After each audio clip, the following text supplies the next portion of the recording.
Chapter 1. Douluo Continent, Otherworldly Tang San. Part 1. Douluo Continent, Southwestern Heaven Do Empire, Fearsome Province. Holy Spirit Village. If one only heard its name, might sound like a rather astonishing village. In fact, this was merely a single village of 300 households south of Fearsome Province's Nyuding city.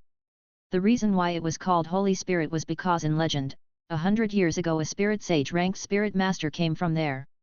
This was also the eternal pride of Holy Spirit Village.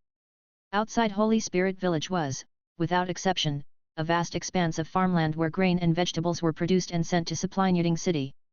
Nyuding city was located in the middle of Fearsome province, and while it wasn't considered a major city, the border of another empire was, after all, very close, and naturally, merchants of both great empires traded there. Consequently, Nyuding city flourished and the lives of the commoners in the villages around the city were better than elsewhere. Barely at daybreak, in the distant east, the sky was a pale grey dawn color. On a small 100-meter-tall hilltop adjacent to Holy Spirit Village was a thin and small silhouette. This was only a 5 or 6-year-old child. Evidently, every day he endured the heat of the sun. His skin was a healthy wheat color, his black short hair appeared very neat, and his clothes, though simple, were clean. Speaking of a child at this age, to climb this 100-meter-tall hill couldn't be an easy task, but strangely, when he arrived at the summit his face wasn't the least bit red, nor was he panting. His expression appeared content and pleased. The boy sat down on the hilltop, his 2 eyes unwaveringly looking to the east where the dawn sky was gradually brightening. Slowly starting to inhale through his nose, gently exhaling through his mouth, continuous inhalations and faint exhalations that, in the end, became a splendid cycle. During this process, his eyes suddenly opened wide. A faint trace of purple chi seemed to flash in the light of the growing bright grey dawn in the distant horizon. Without astonishing vision and concentration, it would be impossible to notice it. At the sight of the purple chi, the boy's spirit was so completely focused he no longer even exhaled, only a light and slow inhalation. At the same time the 2 eyes firmly stared in concentration at the flickering purple light. The purple chi didn't last long. By the time the eastern light gradually rose to become daylight, the purple chi had completely vanished already. Only then did the boy, with a long exhalation of internal turbid chi, slowly close his eyes. White chi poured out through his mouth like a bolt of unrolling silk before it slowly dispersed. After sitting quietly for a long time, the boy once more opened his eyes. In the center of his eyes there was surprisingly, perhaps because of that impure purple chi, a glimmer of light purple. Although this purple didn't remain long before quietly disappearing, that very existence was nevertheless distinct. With a dejected sigh, the boy showed a grudging expression unsuitable for his age. He shook his head and said to himself, "Still impossible. My mysterious heaven skill is still unable to break through the first serious bottleneck. It's already been a full 3 months, so why this result? Even purple demon eye, which relied on purple chi from the east that could only be cultivated in early morning, has shown better progress. With mysterious heaven skill unable to break through the bottleneck, my mysterious jade hand is also unable to advance. When originally cultivating to the border between the first and second tier, I didn't seem to come across circumstances like this. How come, when mysterious heaven skill altogether has 9 tiers, it's this first tier that is this troublesome? Is it because this world is different from my original world?" This child, who had arrived in this world 5 years ago, was exactly that Tang Sect's Tang San who leapt from a cliff for his ideals. When he regained consciousness, he discovered that, in addition to a warm sensation, he was unable to move. But the expected death did not arrive, and he was very quickly born into this world.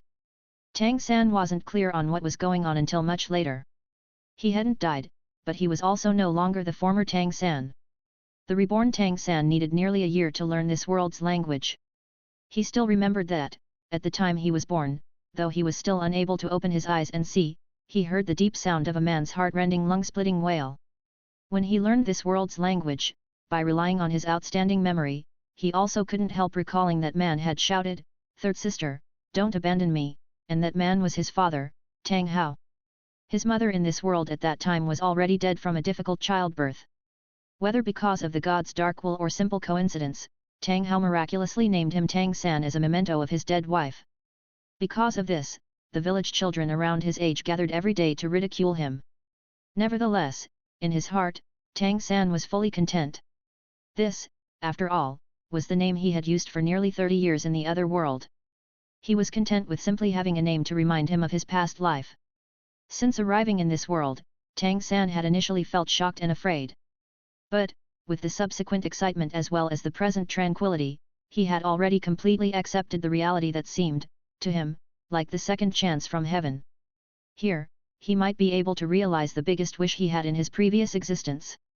Though he came into this world naked, Tang San still possessed the greatest wealth, his memory. As outer Tang Sect's most outstanding genius, the methods of manufacturing Tang Sect's various mechanisms, including hidden weapons, were all engraved in his mind. In addition, he had made off with inner Tang Sect's rare manuscript that he had yearned to try for many years. While learning it, he had committed to memory and learned by heart inner Sect's mysterious heaven treasure record, and with it, Tang San hoped to reproduce Tang Sect's brilliance in this world. Time to be going back. Tang San glanced at the color of the sky, his thin and small body leapt up and he ran down the mountain. If anyone had caught sight of him at this moment, they definitely would be staring wide-eyed in astonishment. Each of his steps was shockingly capable of bringing him nearly 3 1/3 meters. The mountain's crevices and uneven ground could not be said to have any effect on him as he effortlessly dodged and rapidly advanced between openings. Even compared to adults he would still be much faster. What was the essence of Tang Sect? Hidden weapons, poison, and lightness skill. The greatest difference between inner and outer Tang Sect was the usage methods of hidden weapons. Outer Sect gave priority to mechanisms, and for inner Sect the standard was genuine technique. Poison use was likewise an outer Sect talent, while in the inner Sect, hidden weapons were handed down in a direct line from master to disciple and very few employed poison, since they were basically not needed. Part 2.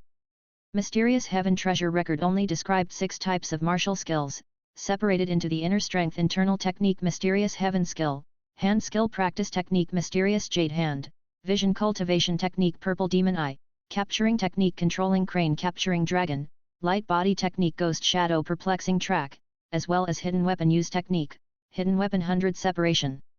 The first 5 were basics.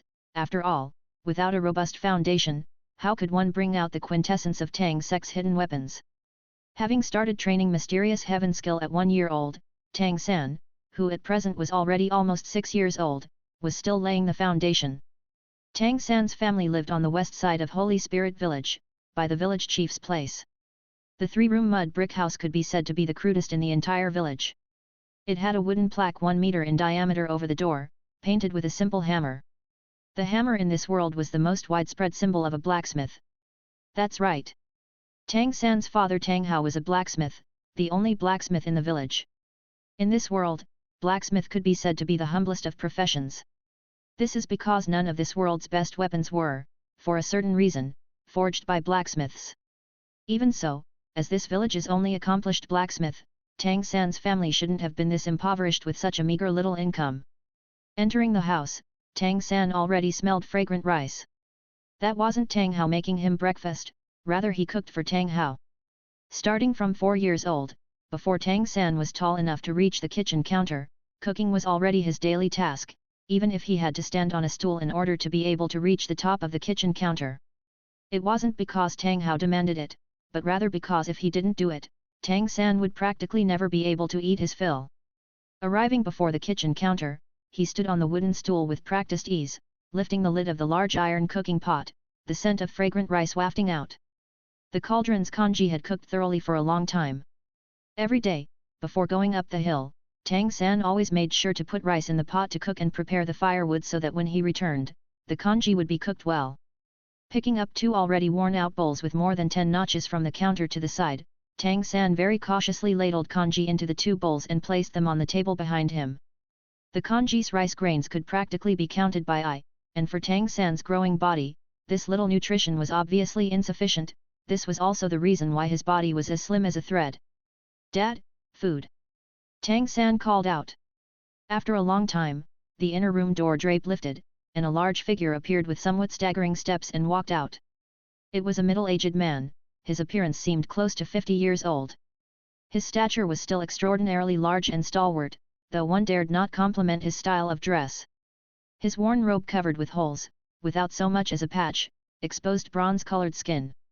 His previously good facial features now appeared waxen in color. He had a pair of sleepy eyes and a dazed manner, messy hair that looked just like a bird's nest, a beard that had gone who knew how long without being straightened out. A dim and lifeless look was visible in his eyes. Even though the night had already passed, he still reeked of alcohol, yet Tang San didn't frown. This was Tang Hao, Tang San's father in this world. While growing up, Tang San never knew what paternal love was. The way Tang Hao treated him was always the same regardless, being firm right from the beginning. Athoff he knew to make a little food for him to eat, but nevertheless, as time passed, right after Tang San started taking the initiative to cook, Tang Hao became even more uncaring of anything. In this way their home was so impoverished that they didn't even have decent furniture. Food also was a problem, mainly due to Tang Hao using all that meager blacksmith income to trade for alcohol. While Tang San was a large child, his father was really also about 30 years old, married so early even before 30 years old, but Tang Hao nevertheless must be compared to someone much older, he rather resembled Tang San's grandfather. With regard to Tang Hao's behavior, Tang San carried no resentment. In his former lifetime, he was an orphan. In this lifetime, even though Tang Hao treated him badly, he at least had family. For Tang San, this already made him feel content. At least here there was a person he could call father. Tang Hao grabbed the bowl from the table, not worried about scalding, and with big gulps poured the congee down into his belly. His dull sallow face appeared to gain a bit of luster. "Dad, slow down, it's still hot." Tang San took the bowl from his father's hand and refilled it with congee. He also picked up his own bowl. In Tang Sect, he was never able to leave and very rarely came into contact with outside matters. It goes without saying that just like a blank slate, ending up in this world he became like a little child again, and also had nothing which he could not accept. Very quickly, a pot of porridge with 7 or 8 bowls all entered Tang Hao's stomach. Letting out a breath, he placed the bowl on the table. The drooping eyelids opened somewhat, looking at Tang San. "You continue with the work you have, I will work in the afternoon. I'll go sleep a little while." Tang Hao's work and rest habit had a very regular pattern, sleeping all morning, making a few farm tools in the afternoon, obtaining income and drinking in the evening. "Okay, Dad." Tang San nodded. Tang Hao stood up. Having had several bowls of congee, he was no longer swaying, and walked towards the inner room. "Dad!" Tang San suddenly called out. Tang Hao stopped, turning his head to look at him, his brows clearly indicating a little impatience. Tang San pointed at a corner with shining black chunks of pig iron. "These chunks of iron, can you give them to me to use?" In his previous incarnation he was Tang Sect's most outstanding outer sect disciple, he was most familiar with the creation of every kind of hidden weapon. Naturally, back then all kinds of material were supplied by Tang Sect. But in this new world, although he practiced several years, his strength still wasn't enough by far. Moreover, he had never wanted to give up on manufacturing the most advanced hidden weapons. By now he had already tried to forge a few hidden weapons, but finding enough materials was the big issue. Tang Hao forged farm tools out of metal received from the villagers. It was all impure, very common iron. It all was very difficult to use for high-quality hidden weapons. The pieces of pig iron Tang San currently pointed at, delivered only yesterday, had made Tang San astonished. These chunks of iron ore actually definitely contained iron source, which was perfectly suitable for making hidden weapons. Tang Hao's gaze shifted to the pig iron. "Hey! Isn't this fine iron?" Walking over to take a look, he turned his head to look at Tang San. "You want to become a blacksmith?" Part 3. Tang San nodded slightly. Becoming blacksmith was undoubtedly the most suitable profession for him to make hidden weapons. "Dad, you're growing older. For a few years, until I grow up a little, please teach me how to forge kitchen implements and let me take over your work." Previously all he made were the most precise hidden weapons, and on the contrary he had never learned the simplest forging. Tang Hao, slightly absent-minded, murmured. "Blacksmith doesn't seem bad, either." Pulling across a single worn-out chair, sitting down directly by that pile of pig iron, he sluggishly spoke. "Little San, tell me, what kind of blacksmith is the best blacksmith?" Tang San thought about it, then said. "The best blacksmith should be capable of divine tools." By what the villagers said, divine tools existed in this world, even though he did not know precisely what divine tools were. But being called divine, presumably they should be pretty good. In Tang Hao's eyes flashed a glint of humor. "Divine tools? Little San also knows about divine tools. Then tell me, what should be used to create divine tools? Tang San thought this was unexpected, and immediately said. The best materials, of course. Tang Hao extended his index finger, wagging it at Tang San's face. If you want to become a master blacksmith, remember my words, someone using top-class materials to make divine tools, that's not the best blacksmith, at most it is only a synthesizer. The best blacksmith will create divine tools using common materials. Using common iron to forge divine tools. Tang San, somewhat startled, looked at Tang Hao. Ordinarily, Tang Hao very rarely spoke to him, this day already counted as the most at any one time. Standing up, Tang Hao pointed to a 50 square centimeter big block of iron on the other side of the room. If you're thinking about becoming a blacksmith and learning forging from me, then you must first hammer this 10,000 times. Not until then will you be qualified. That was a block of ordinary iron, containing numerous impurities. Compared to the lump of iron source, he couldn't even tell how much worse it was. Right now, you can still change your mind. Tang Hao spoke indifferently, already preparing to go back to the inner room to sleep. Dad, I want to give it a try. Tang San's voice was clear and calm, yet resolute. Tang Hao, somewhat taken aback, looked at him. All right. With a single word, he walked past, taking up that large lump of iron in his arms, and directly placed it by the bellows on the forge. As long as the coal fire was ignited, it could be used for forging. After finishing this, Tang Hao returned to the inner room to sleep. Tang San was a person with staunch resolution. Otherwise, he couldn't have relied on a single dilapidated drawing to produce Buddha Fury Tang Lotus, the top Tang Sect mechanical hidden weapon. That consumed as much as 10 years of his life. Lighting the charcoal fire, pumping the bellows, he began to work by himself. Shushu shushu. Sounds rose from the bellows, flame emitted within the coal furnace, scorching that big lump of iron. Though Tang San didn't know any forging, he had watched Tang Hao forge farm tools every day, and he knew the correct process. Just as the iron lump had gradually become red hot, he dragged across Tang Hao's usual hammer, letting it fall to the ground. This long-handled iron hammer was even taller than him, and an ordinary 5 or 6-year-old child couldn't have moved it at all, let alone wielding it for forging. But Tang San was still holding it up. With mysterious heaven skill strengthening the whole body, even though it had not yet broken through the first tier, he already possessed physical strength comparable to an adult. When the iron hammer collided with the iron lump again and again, it rung with a clear and melodious sound. This was Tang San's first hammer strike, and the prelude to forging. In the inner room, lying on the bed, Tang Hao turned over. Even though his eyes were closed, his facial expression was somewhat astonished, murmuring in his sleep. He can actually lift the hammer, was he born with superhuman strength? Dong dong dong dong dong. Pounding sounds started to rise from the blacksmith shop. Tang Hao and Tang San, father and son, continued their prosaic life, but with a difference. Starting from this day, Tang Hao let Tang San play with another furnace in the room, pounding that lump of iron on his own forge. He didn't instruct Tang San with a single sentence, but also from this day onward, Tang Hao's drinking lessened a little, and the family's food also increased a little. Forging was an absolutely dull and tiring process, but Tang San still regarded this as the correct way to temper his body. When 11 days had passed, he had already forged numerous times. It felt like by swinging the iron hammer, he was unable to only rely on his body's physical strength, and had to use the help of mysterious heaven skill. His entire strength was enough to swing the hammer 100 times or so. Every time his strength was nearly exhausted, he sat cross-legged on the ground to recover, and once his inner strength had recovered he immediately returned to hammering. This wasn't only tempering his body. Repeatedly depleting and recovering, was also a good way of tempering his mysterious heaven skill and willpower. Unfortunately, mysterious heaven skill's first-tier bottleneck still looked like it was an impregnable barrier.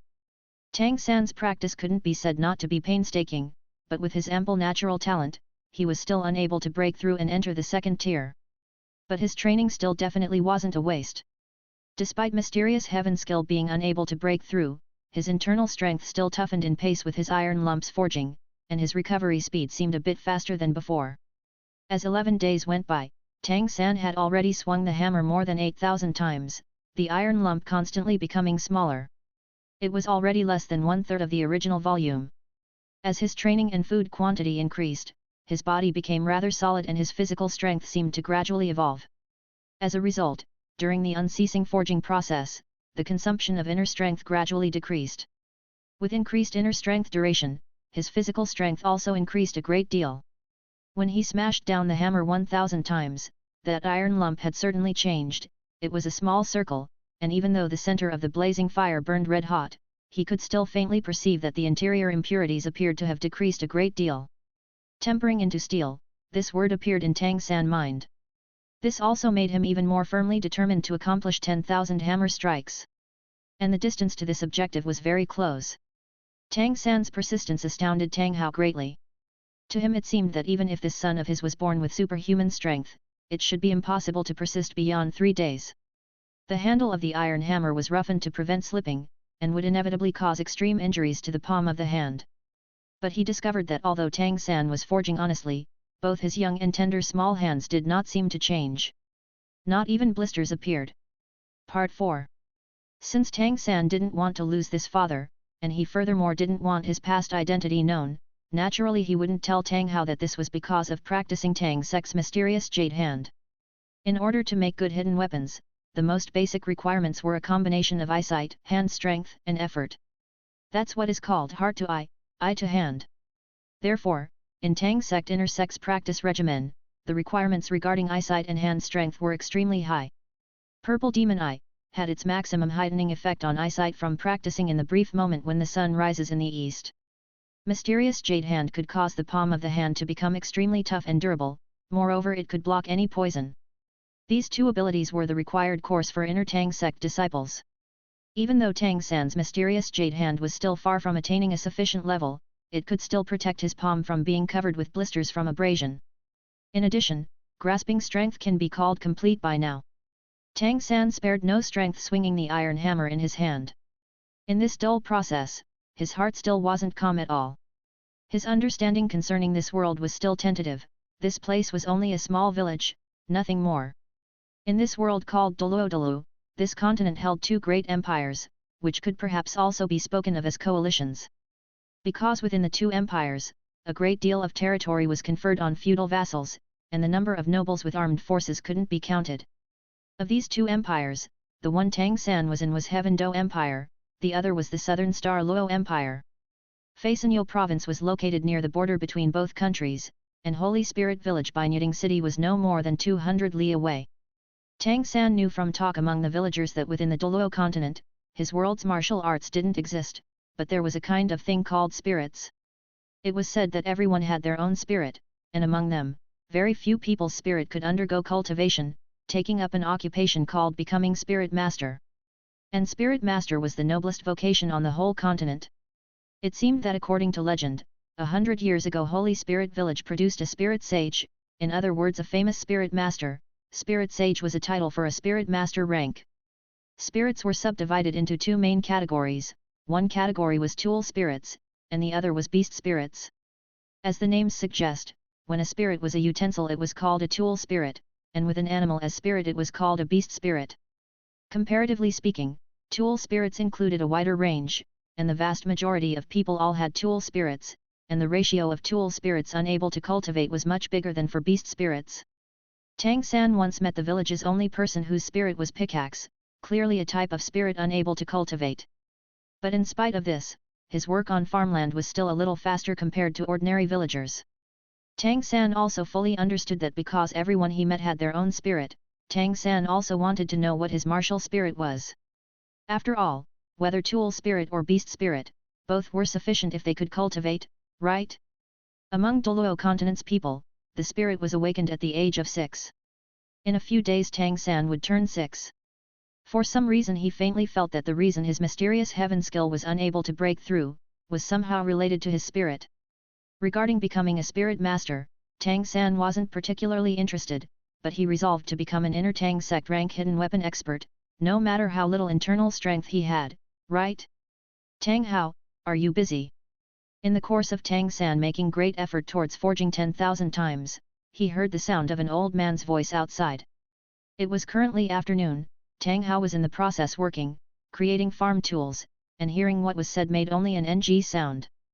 Tang San, rather curious, came out from his room, only to see an old man, looking far over 60 years old, with a lanky figure, but spirit hale and hearty, clothing perfectly neat and tidy, hair meticulously combed out. The comparison with Tang Hao was simply too extreme. This person, Tang San knew, was Holy Spirit Village's village elder, Old Jack. Little San, come, let Grandpa have a look at you. Old Jack turned to Tang San and waved his hand. This place's village elder was a kindly person, greatly respected by all the villagers. He had often brought over something to eat. Grandpa Jack, hello. Tang San walked over in front of Old Jack, respectfully bowed to him. When a person treated him well, Tang San would always remember it in his heart. Tang Hao indifferently said, I'm busy, village elder. Old Jack was actually no less than 10 years older than him, but to actually be compared to him as the same generation, always worsened Tang Hao's mood. Old Jack was seemingly already accustomed to Tang Hao's manners. Tang Hao, little San has quickly become 6 years old. He ought to join this year's awakening ceremony. Tang Hao gave Tang San a glance, indifferently saying. Then go participate. Which day is it? Old Jack said. In 3 days, when the time comes I'll come bring him, all right. By his appearance when looking at Tang Hao, he very obviously wanted to say, if you accompanied him, it would probably cause delays. Tang Hao slightly lowered his head, no longer paying attention to the village elder. Tang San, who was nevertheless rather curious, asked. Grandpa Jack, what is the awakening ceremony? Old Jack sternly said. We all have our own spirit, which is finally awakened around the age of 6 with the awakening ceremony. Having a spirit, we can enhance our ability in a certain field. Even an ordinary spirit can still help. If by any chance you gain a remarkable spirit, we can speak about conducting cultivation, even to the extent that you could possibly become a spirit master. The awakening ceremony is held only once every year, I cannot let you miss it. It's a Lord Attendant from Nying City's Spirit Subhall who personally comes to help our village's children awaken. However, that Lord Attendant is considered a Spirit Grandmaster ranked Spirit Master. When saying the words Spirit Grandmaster, there was obvious admiration in Old Jack's eyes. Tang San had only heard a few vague things about Spirit Masters,